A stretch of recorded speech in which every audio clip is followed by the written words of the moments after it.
Welcome to Living Legacy Leadership, where we explore, discover, and share insights, tools, and strategies for a life well lived into elderhood.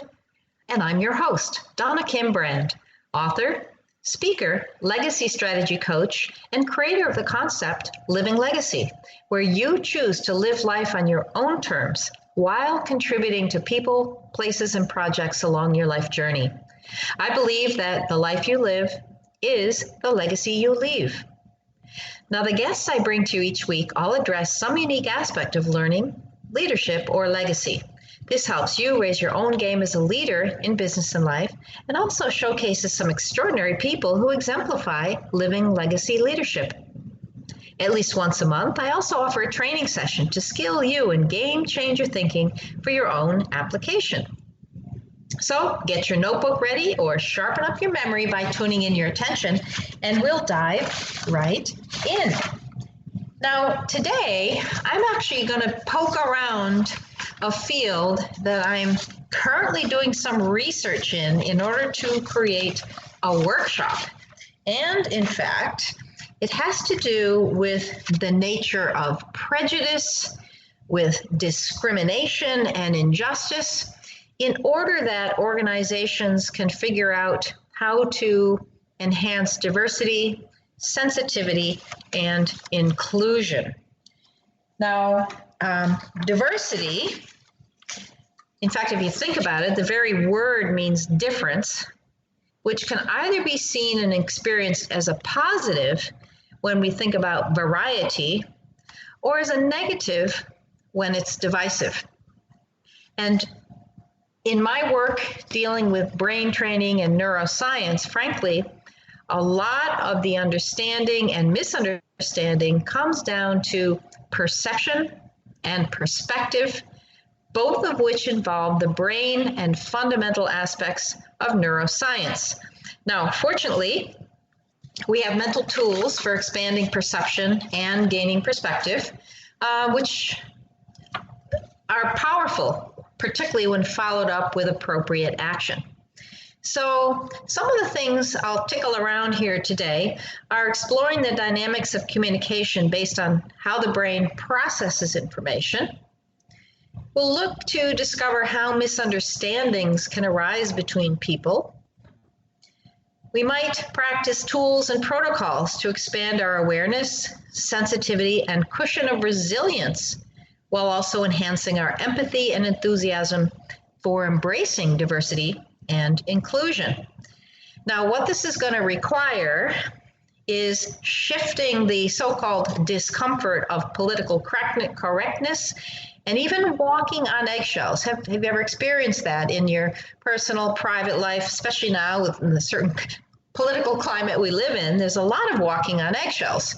And then you add to that the whole range of diversity issues you can face in a workplace, in any community group, any school or educational situation, and frankly, even in your home and in a family situation. Intergenerational concerns, different value systems between the parents and the kids, and we'll chat about a couple of these so that we can build in the robustness of respect and creative appreciation of each person's uniqueness. And just like the old Fiddler on the Roof musical, I don't know how many of you have seen that. It's of course a splendid piece of literature and music. But if you take the words of the song, tradition,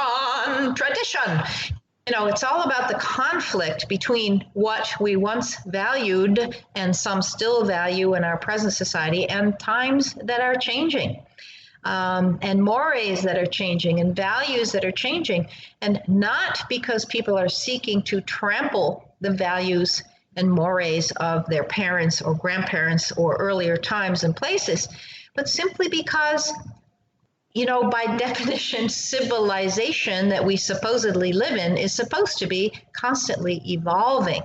And as we evolve, we hope that we evolve our consciousness, we evolve our empathy, we evolve our points of view that allow us to be much more embracing of different points of view, especially since we now live in a global society that's pretty much connected instantly.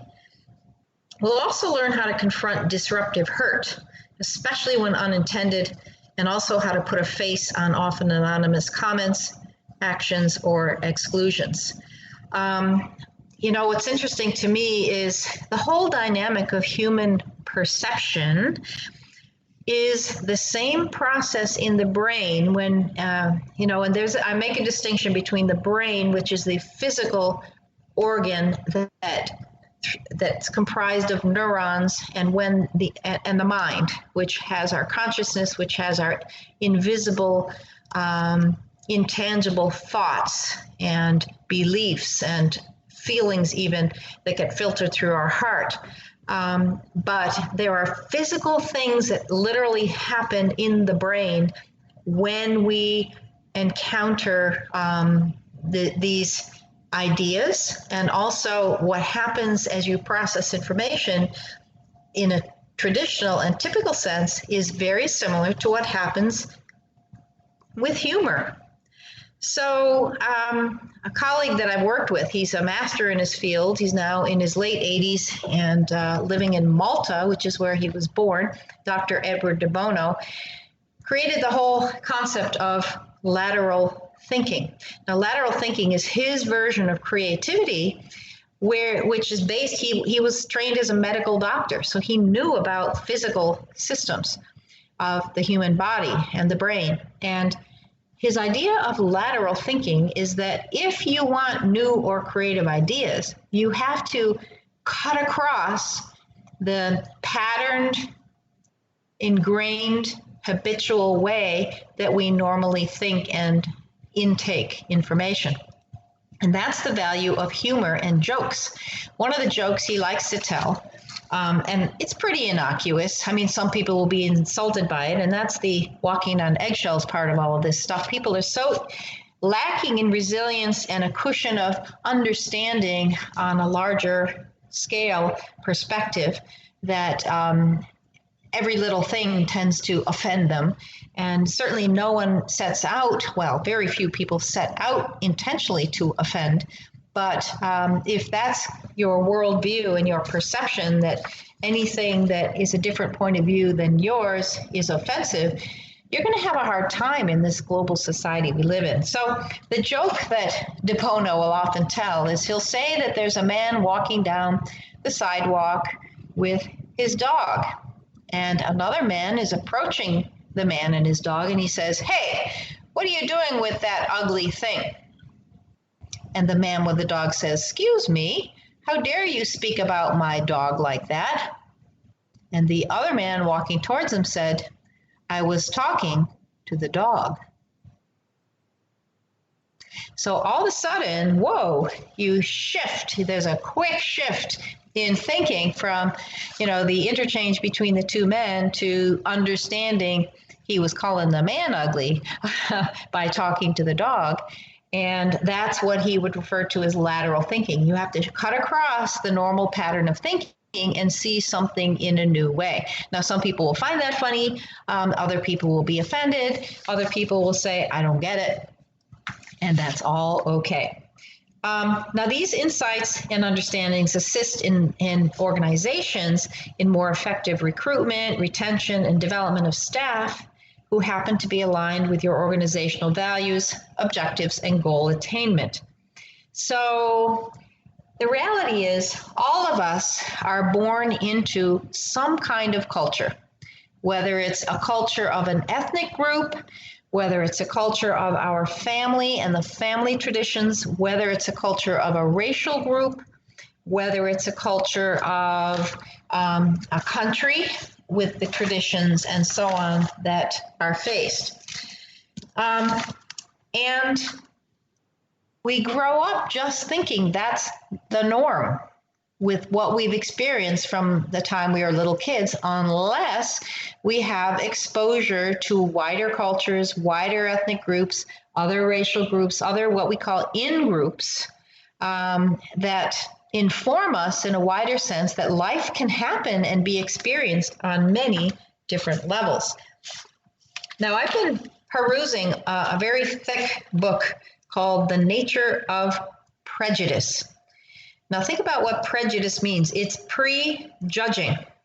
And, one of the most profound things for me, extracting from this book is that people who were surveyed about having certain points of view, which is a perspective, by the way, it's a point of view based on status or position or role at any given time. And you could have a certain perception which you think is generalized, but let's say you take the role of the CEO of a company, and you're going to have one perspective as CEO, and then the same thing you might put on your parent hat and have a different perspective of the same perception. And so it gets kind of convoluted and complicated, or it can be complex.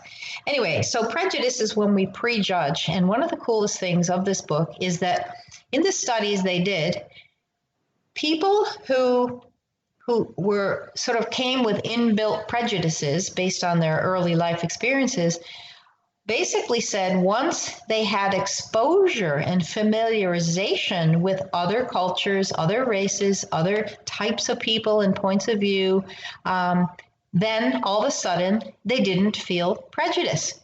So I think, and one of the things I tried to do as a conscious parent when my kids were growing up was expose them to a whole wide range of people, places, ideas, points of view, languages, foods, clothing that you might wear based on what you were used to from where you were born. Now, the thing is, this book is called The Nature of Prejudice by Gordon W. Allport, Allport, and I'm quoting from the 25th anniversary edition, which came out in 1979. So it's an older book. It was first written in 1954, but it's still considered a classic. And obviously, while some of the examples have changed, the underlying concepts of his social science research have not changed. And so I find it very penetratingly interesting and useful. Now, even Dr. Allport, who has since passed away, says that social science cannot catch up overnight, nor swiftly repair the ravages of undirected technology. Now, of course, when he first wrote this in 1954, technology was, holy smokes, in its infancy. Now, it will required years of labor and billions of dollars to gain the secret of the atom. It will take a still greater investment to gain the secrets of a man's irrational nature. It's easier, someone has said, to smash an atom than a prejudice. The subject of human relations is exceedingly broad. Now, it does claim aims to clarify one underlying issue, which is the nature of human prejudice. That's what this book is about. But the issue is basic. For without knowledge of the roots of hostility, we cannot hope to employ our intelligence effectively in controlling its destructiveness. When we speak of prejudice, we're likely to think of race prejudice. This is an unfortunate association of ideas. For throughout human history, prejudice has actually had little to do with race. The conception of race is recent, scarcely a century old. For the most part, prejudice and persecution have rested on other grounds, often on religion. Now, until the recent past, Jews have been persecuted chiefly for their religion, not for their race. Negroes, as he called them then, were enslaved primarily because they were economic assets. But the rationale took a religious form. They were pagans by nature, coming from Africa, the presumed descendants of Noah's son Ham, and cursed by Noah to be forever the servant of servants. This is a religious concept, has nothing to do with color or race. The concept of race, so popular today, is in reality an anachronism. Even if it were once applicable, it's scarcely so any longer, owing to the endless dilution of human stock